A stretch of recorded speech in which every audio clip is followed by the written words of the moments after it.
David, please. Mike, I assume this last week was pretty difficult on you, not getting a chance to talk to us. Right out the gate, huh? Nice. Yeah. Oh, I really struggled, but thanks for recognizing that. Well, given what happened in the division yesterday and how this thing is playing out, do you feel there's a motivational path for you that a team that's normally 2-7 going into the final 7 games of the season doesn't have because this division, the way it looks? I would think so. I think like anything in this game, and especially from the messaging of a head coach, you have certain things you talk about, certain things you really don't want to talk about, and certain things you just don't talk about. But I think that, in my younger years, there's certain things I'd stay away from, but they were just obvious. And the point I'm making is it's obvious, the state of our division. So. And it's something that I hit it today in the team meeting, and just you go through administrative facts and details that you feel you need to do. We've had some changes to our operation just with the intensive protocol that we're in right now. And I think our football operations staff has done a great job with that. So you go through those types of things. But yeah, I think it's only obvious what the 4 records are in the division and in winning the division and what's in front of you. But the bulk of our focus and the majority of the messaging is really on self-improvement, and that's really what the bye week has always been, and hopefully our players came away with that, particularly today.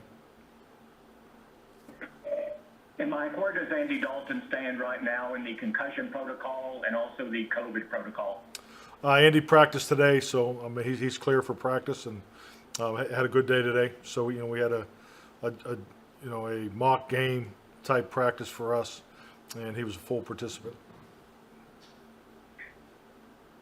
Mike, he has not been has he been taken off the league's protocol list, activated from the league's protocol list because it wasn't on today's transaction? I mean he's clear to participate.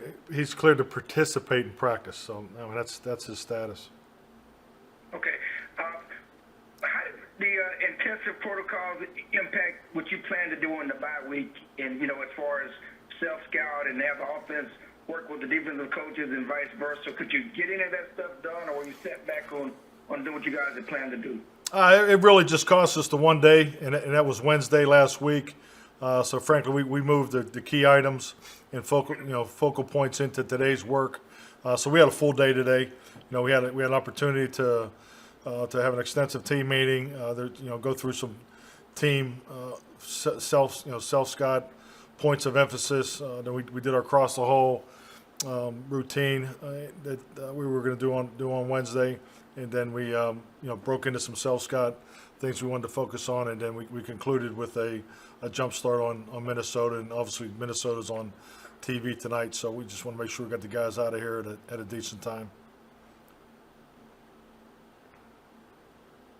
Mike, you mentioned last week that you liked where your defense and special teams were at, but would hope your offense would hit its stride. What would constitute hitting its stride against Minnesota this week? I think the biggest thing, and I think when I was talking about that, was just to get some continuity and efficiency in our lineups.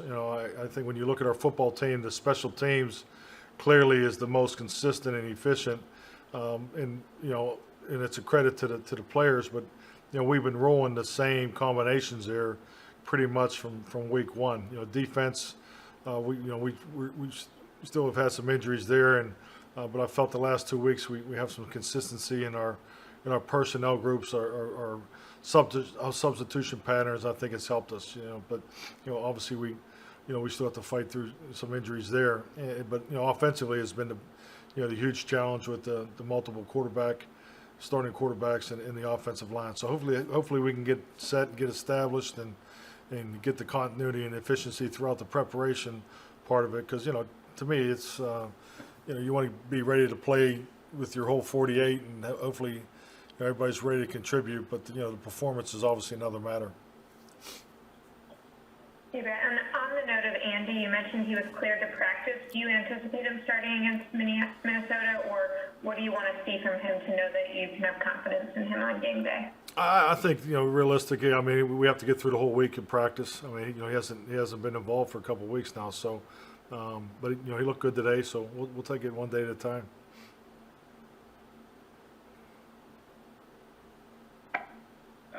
Mike, can you kind of speak to where you guys are in these intensive protocols? Like, will your players, are meetings at the Star? Are they still virtual? What will this week look like from the intensive protocol angle for you guys still? Well, I mean, we'll still be working from the Star, so that part is still intact. We're very fortunate to have an outstanding facility, particularly the space that's needed to meet the requirements of the intensive protocol. So that's been accomplished over the weekend, and today was our first day operating in this new format. It's our new normal, and everybody's done a good job. And earlier you alluded to some changes you guys had to make in the operation. Can you discuss what those things are that's different than, is it beyond what the intensive protocols are? Well, it's not beyond. It's it's in line with the intensive protocol guidelines, administered by the league, and the majority of it is just re-emphasizing the things that are already in place, but just supplying more space. We've gone to some bigger meeting rooms and have detailed a couple other things, and that goes on in a normal preparation week. So we've made those adjustments, and today was the first day, and like I said, I thought it went very well.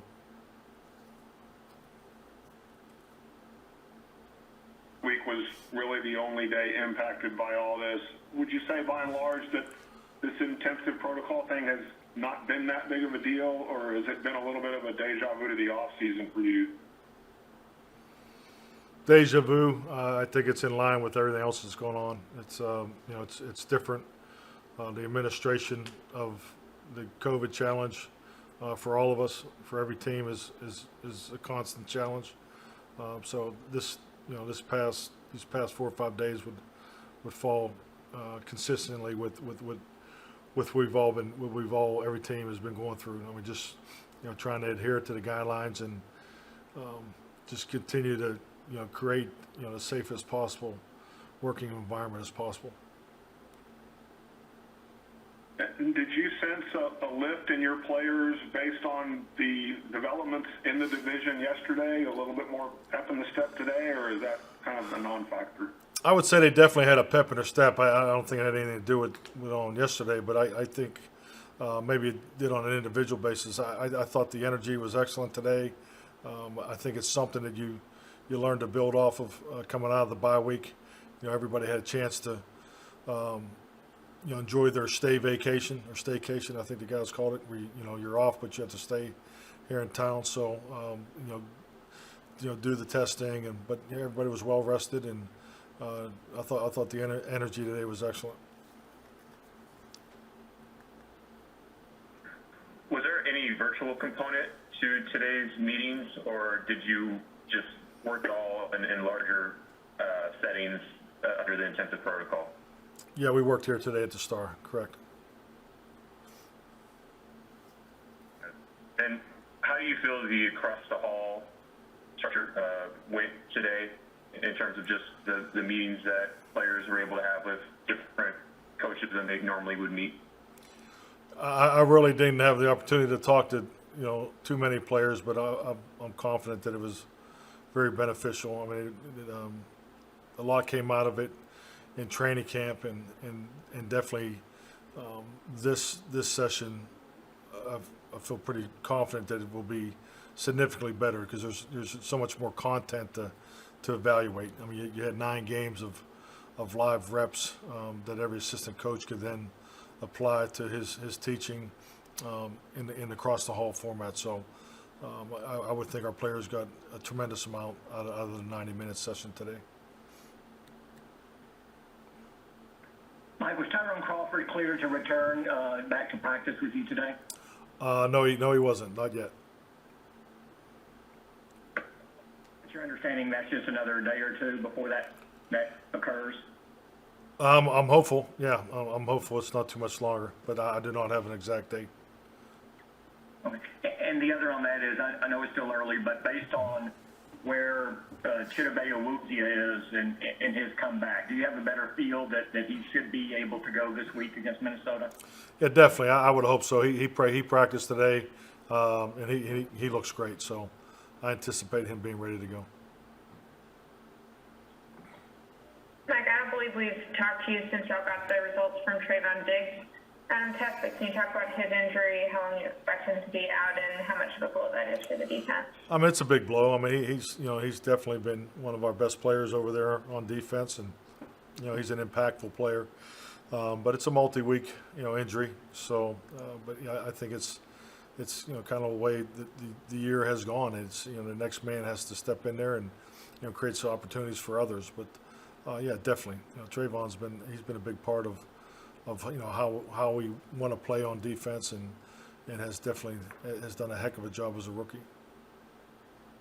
And on the note of your self-stat assessments from this week, was there anything in particular that you felt became clear when you had the chance to step back and look at it, and anything as it relates to cutting down on the turnovers for the second half of the season that you've been focusing on with the team? Well, I mean, the fundamentals involved in taking care of the football is a focus. We just need to continue to improve on it. Obviously, we're not anywhere close to where we want to be right now, but coming off the 9 weeks, so I mean, it's definitely a primary focus of ours, and we'll continue to find ways to max out the practice opportunities to improve on that. But at the end of the day, we need to transfer that to game day. Mike, on Andy, it's been a while since he's been around you guys are able to do much. Is conditioning a factor for him?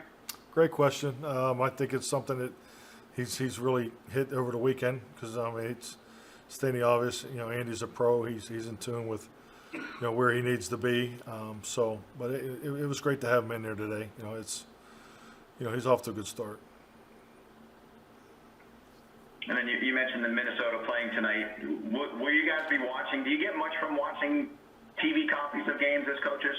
Oh, absolutely. No, absolutely. I think you're able to at least try to get a feel for the tempo and the things that happen, and frankly, the camera angles are tremendous on national TV games. So, the close-ups and those types of things, I always felt beneficial, because you're usually making teaching tapes or teaching off the TV copy emphasis. So, to see that live I've always thought it is beneficial. I've studied the Vikings run game offensively. What makes them so effective in that area?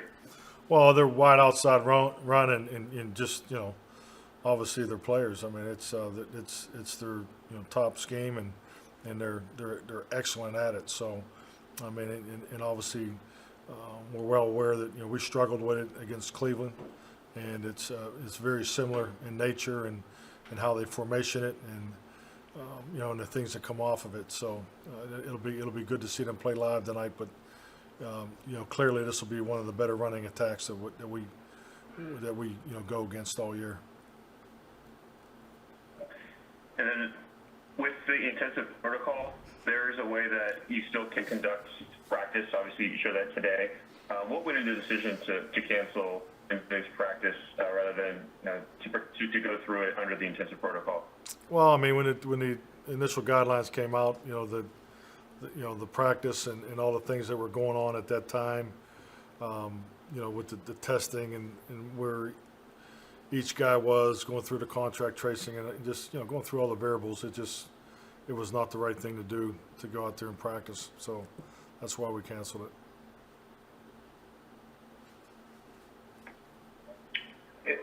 Mike, with Minnesota's run game, you mentioned where do you think you guys have improved the last couple weeks, mostly in the run defense? Well, I think just playing the techniques better. The fits are better. Just getting off blocks. Pursuing to the football. So I mean, we're coming together. We're playing a lot more energy in the techniques that we're using, and I think it's just part of process that we had to go through defensively. So, it's about the fits and frankly, guys will just get used to playing this scheme and getting used to playing off of one another. And back on the quarterback here for a second, is Garrett your number 2 at the moment? We'll answer all. Is he healthy and ready to go? We'll answer all those questions at the end of the week. We're gonna, we'll go through the full practice process before we iron that out. Mike, you've alluded to some of the things y'all had to do with space in practice. Did you have to wear masks in practice? Was that part of the protocol for this week? Yeah, we wear the mask, and that's obviously probably priority number 1. So the type of mask and all those things are all part of the the things that are being emphasized, and I think our players and staff have done an excellent job with it.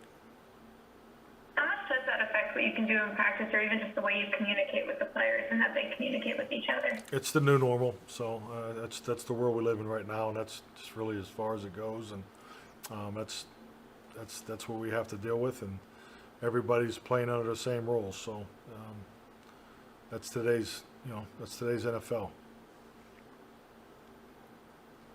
What are the keys to defending an outside zone run specifically? Like, can you break down what constitutes successful run defense against that particular concept? No, I'm not going to. Sorry. I mean, that's scheme, technique. Obviously, different people play it different ways. So, respectfully, that's what the game's for. Thank you. Fair enough. Thank you.